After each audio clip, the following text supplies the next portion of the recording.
Jordan's gonna be so he's gonna be so sad he's not here.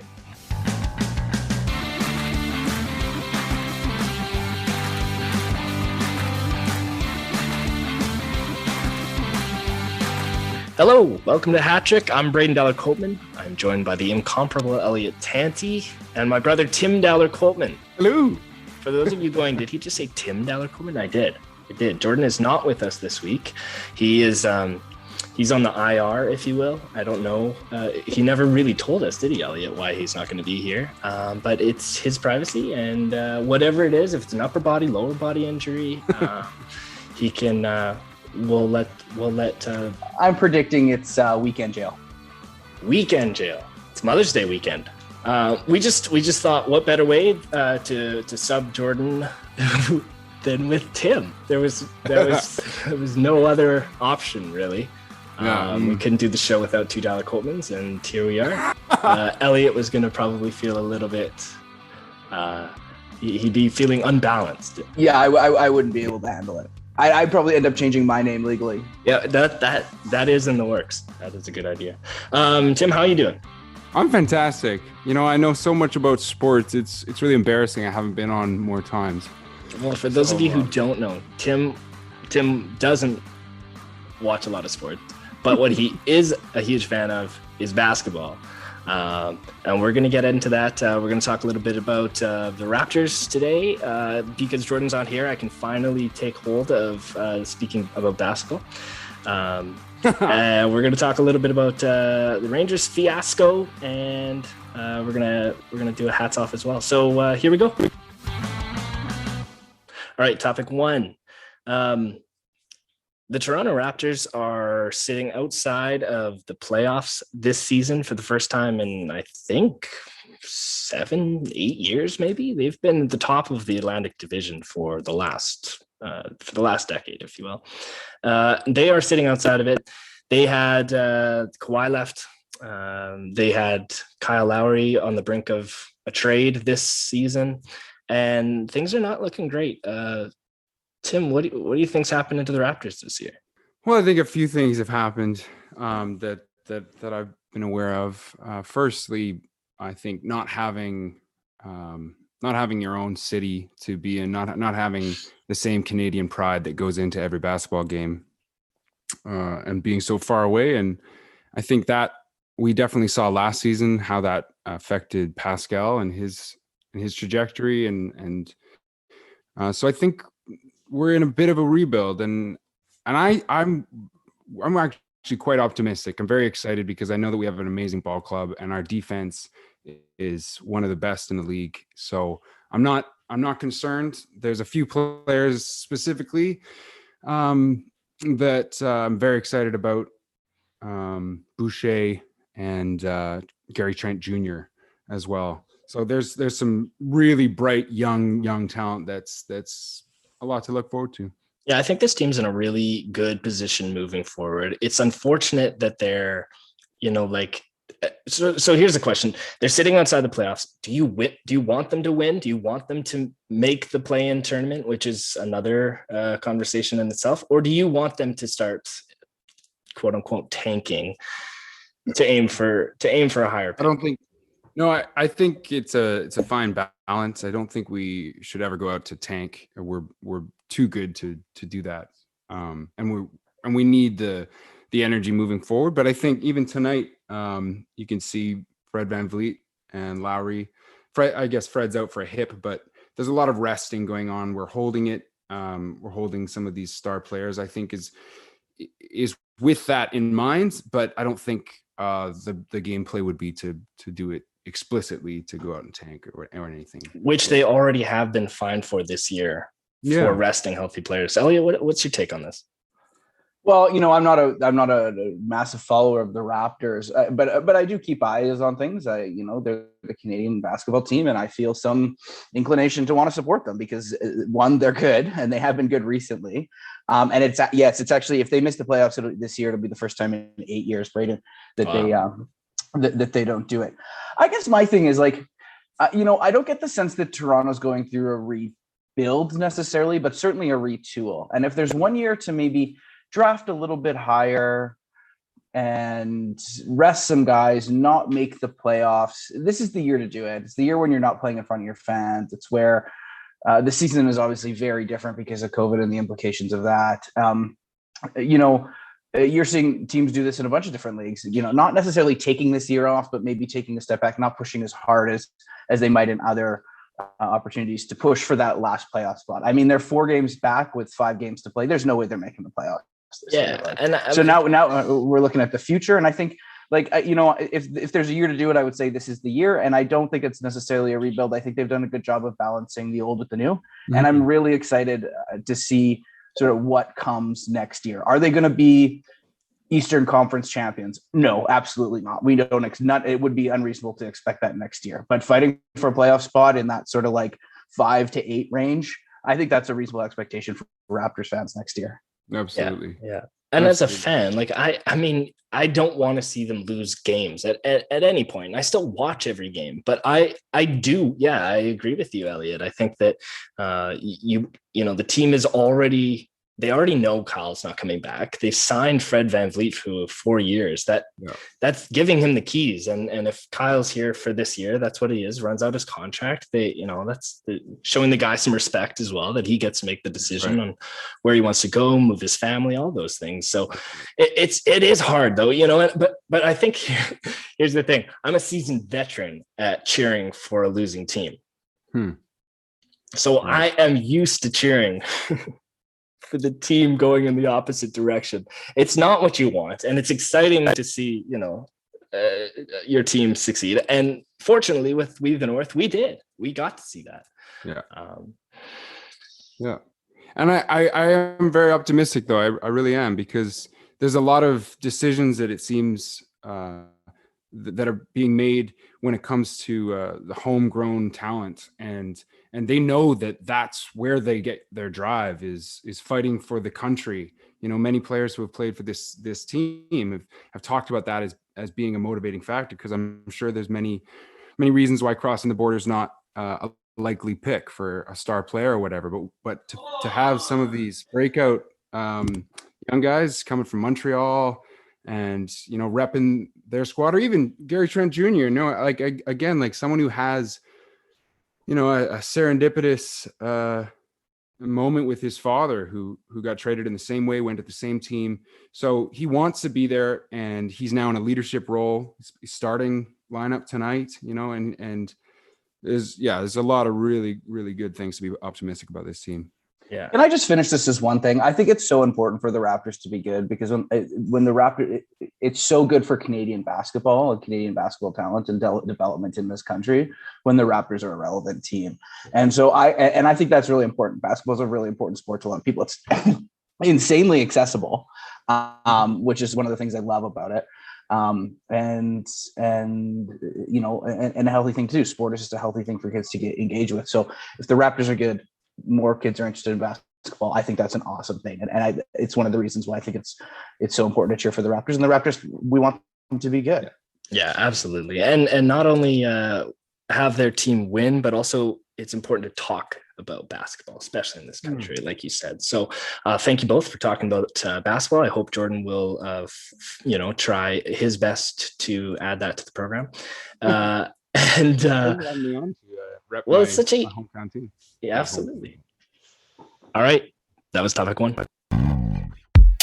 Spring in full bloom, it's gardening season. For 18 years, Zocalo has been providing Edmonton with plants, gifts, and flowers. This local flower boutique is located right in the heart of Edmonton's Little Italy. With a wide array of flowers, plants, and gift options, they provide delivery and curbside pickup. Check out Zocalo online at zocalo.ca or call them at 780-428-0754. All right, topic 2 this week, we're going to be talking about the Rangers fiasco. What that means exactly is that on May 3rd, there was a game between the Washington Capitals, the New York Rangers. The Washington Capitals winger Tom Wilson sucker punched Pavel Buchnevich. In moments, all hell breaks loose. Ryan Strome pries Wilson off. Wilson grabs Panarin, chucks him to the ground. This is an obvious 5 in a game for that as a penalty. The next day, Wilson is not suspended, but he is fined. And the following game, we have 3 fights break out in the first half a millisecond of the game. Elliott, is it, we see fighting. I mean, I've seen a lot more this year than maybe in a couple years past. I have seen quite a few fights in the games this year. Like, what happens though? Was this an error on the NHL side, and George Peros is the health and safety guy, or was this just something to do with the culture of fighting in sport that we still haven't figured out? Oh, well, can it be both? I mean, like, let's just clarify some things here. The game after the incident occurred was a complete and utter shit show. There were 6 fights in the first period, 3 fights to start off the game. I mean, there was an era in time in hockey where that was really interesting, but I think we'd all made the decision. I mean, at least I thought we'd all made the decision that hockey was about fast plays and the fastest game on ice and superstar players and people doing amazing things with at lightning fast speed, not 6 men dropping their gloves at the center of the ice and trying to knock each other out. I mean, here's the thing: Tom Wilson is a dirty player. I mean, I think Tom Wilson would describe himself as a dirty player. It's part of his MO, and it's part of the way in which he plays the game. And there's room for that type of behavior in hockey. It's a rough and tumble game. He went too far, and the NHL didn't go far enough in their response. Part of the issue here is they can't find anyone more than $5,000. That's the maximum allowed under the CBA. But I also think that the NHL got this wrong because, as you described, there were sort of 2 separate incidents that occurred on the play, and I don't know that the NHL is very good with dealing with things that are weird or different. There's the initial sucker punch to the head of the player, who's down on the ice, by the way, very dangerous play. And then, what you missed in your description around his taking down of Panarin is he did it by Panarin's hair. Another dangerous play, dragging a guy who's obviously doesn't have a helmet on to the ice. Again, dangerous play. Head ice, just never a good situation to begin with. And there seemed to be some sort of George Peros in the NHL just couldn't seem to kind of figure out they couldn't combine the 2 situations. And so they ended up just giving 1 fine. I don't know. I think if you ask George Peros in the NHL after the backlash and response, what happened in the coming days, they would say they got it wrong. They should have suspended Tom Wilson. If for nothing else, that Tom Wilson wasn't in the game to produce this, the fireworks and the bullshit that's going on there. That's contextual. That's the kind of the context stuff that I think is ridiculous. But I want to go back to my first point. This is not what the NHL should be pursuing. This is not what's going to encourage 30-something moms who primarily make these types of decisions to enroll their kids in hockey. It doesn't make it seem like it's a very safe place, and a very welcoming place. And I just think that the NHL and hockey just needs to be done with this. I do understand the need for retribution and sticking up for your teammates, and some of that is okay to some extent. We see that in all sports in a bunch of different ways. But 6 fights to make a point in the first period, it's buffoonery, and I think it undermines the quality and the value of the game, and it makes it inaccessible to anyone who hasn't been watching for 20 years and quote unquote understands the code. Well, and knowing the code too, because I have been a proponent of physicality in sport, but the fact that they couldn't see far enough ahead that there was going to be another game between these 2 teams we see it in baseball, we see it in all types of sports when that kind of what's the analogy, the tea kettle boils over, whatever, to be able to know that that's coming and not have that part of the solution, I think is a problem. Tim, you've always been you've always had a strong opinion on fighting in sport.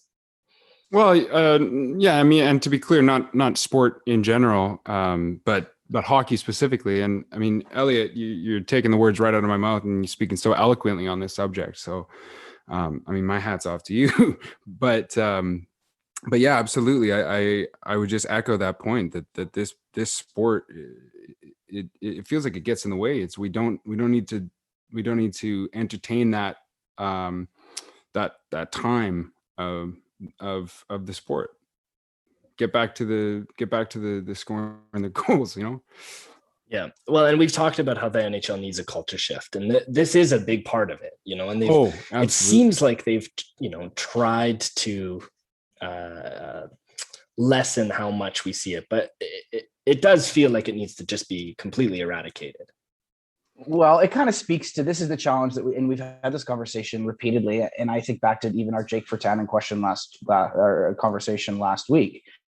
It's the NHL really does not do well with curveballs. And there's a joke there about hockey and baseball, but, you know, like, honestly, you know, the situation required something different. This is the first time that you've had teams playing this number of games back to back to back. You see things get hot and things boil over. It's probably Braydon. There probably are more fights this year. I believe that's that. I don't know it, but I imagine that it is. Some of that has to do that you're playing like a team 3 times in 4 nights and 9 times across the season. You know, that's an impact to it. But the NHL's inability to sort of react to that kind of different thing. It's a conservative league. I don't mean big C, but small C conservative league, and their inability to sort of deal with things that just are a little bit different. Like maybe Ron Wilson or Tom Wilson can do 2 inappropriate acts, neither of which would constitute a suspension, but together might actually constitute a suspension. Maybe we think about it that way. Maybe we think about the fact that this is the 3rd time that these teams have played in 4 days. Maybe we should suspend the guys so they don't have the 4th game. It's just they're immobile, and it's frustrating.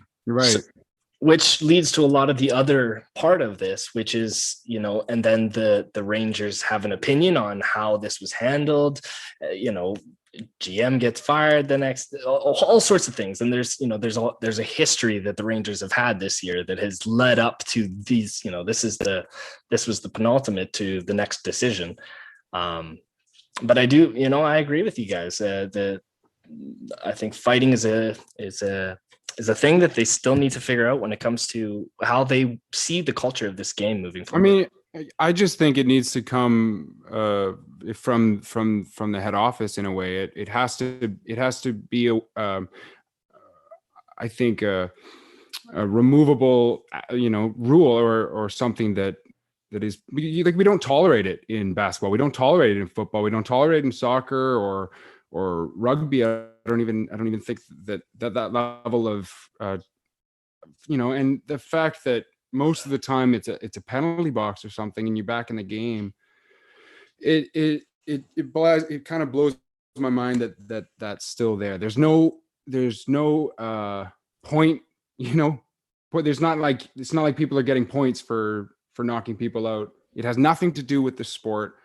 And I think it feels like this thing that's just been passed on from our history, and it feels like just cut it down, just make a decision. Yeah, the people in fantasy would argue that you get a lot of points if you've got penalty minutes, but but fantasy's a whole other story. Hey, Elliot. Yeah, let's make rules in sports based on fantasy. Sports. I'm all for it. That's really gonna work for well. it. That's really gonna work. We're gonna ban the running back in the NFL. It'll happen with this XFL CFL conversion. All right, we'll leave it there. Are you feeling hungry? Busy Bee Vegan is a plant-based meal prep service offering pre-made, delicious, and healthy plant-based meals to the greater Toronto area. Whether you're curious about plant-based vegan eating, looking to improve your overall health and wellness, or simply too busy to cook, Busy Bee is for you. Their plans are focused on eating clean without sacrificing taste and contributing to a healthy planet. They have made it super simple. Choose and order your meals from the multiple plans they offer, and they will deliver your meals in environmentally friendly compostable containers right to your door. You can find them on Instagram at Busy Bee Vegan Meals or on Facebook at Busy Bee Vegan. Go check out a small local business in Toronto and save the hassle of COVID grocery shopping and cooking. Let the Busy Bees feed you buzz-worthy meals. Okay, topic 3 this week is a hats off. I was told that Jordan kind of apologizes every time we do a hats off because I guess he might feel like we don't have another topic to talk about. But I think this is a great segment. We get to talk about, we get to celebrate. I think that's really important. That's why people watch sport. They get to celebrate their team, especially in success and winning. So we're gonna do hats off. Elliot, you want to give it a kick things off? Yeah, I got two hats off this week. first is hats off to my mom. Lots of us will be celebrating our mothers this weekend, and I really want to celebrate my mom, Liz Tanti, who's been a really important person in my life, beyond raising me and making sure I didn't die. Also a real role model, and one of the most caring and compassionate people that I know. And so I love you, Mom, and happy Mother's Day. And then a second shout out to my 89-year-old grandmother, who's a mother of 5, a grandmother of a lot, and a great grandmother of like 7. So she's the matriarch of our family, and we all love her very much. And again, she's really powered the family for a long time, through care, love, compassion, and an outstanding sense of humor. And that's something that her and I share regularly with each other. And so happy Mother's Day to my grandmother, Beth Olson, and my mom, Liz Tanti. All right, Tim. Well, we're almost out of time. Oh, okay. Then just kidding. I'm gonna take my hat off to my mother, and both my grandmothers, Pat Bewley, my grandmother, and Audrey Dowler, my grandmother, and my own mother, Tammy Dowler-Coltman, who was also a basketball coach and knows as much about sports as I do. She was a basketball coach in so much as she taught phys ed through mime. There was no ball. That's right. And no fights either, probably. None. Just slapstick comedy. She's a special person.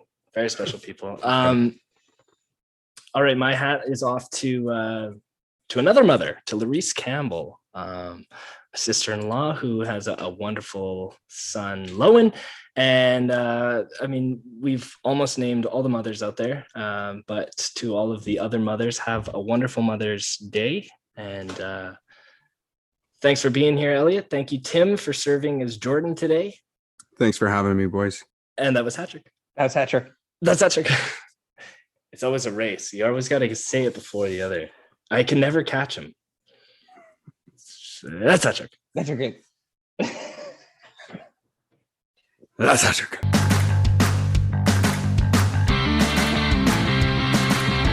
HatTrick is a member of the Ordinary Podcasting Network. It's produced every week by Jordan Dowler-Coltman and Braydon Dowler-Coltman. You can follow us on Instagram, Twitter, and Facebook. Thanks for listening. One of the biggest arguments Jordan and I had when we lived together was like we had a massive fight about a fight in hockey, and like it was like the biggest tiff I think we ever had.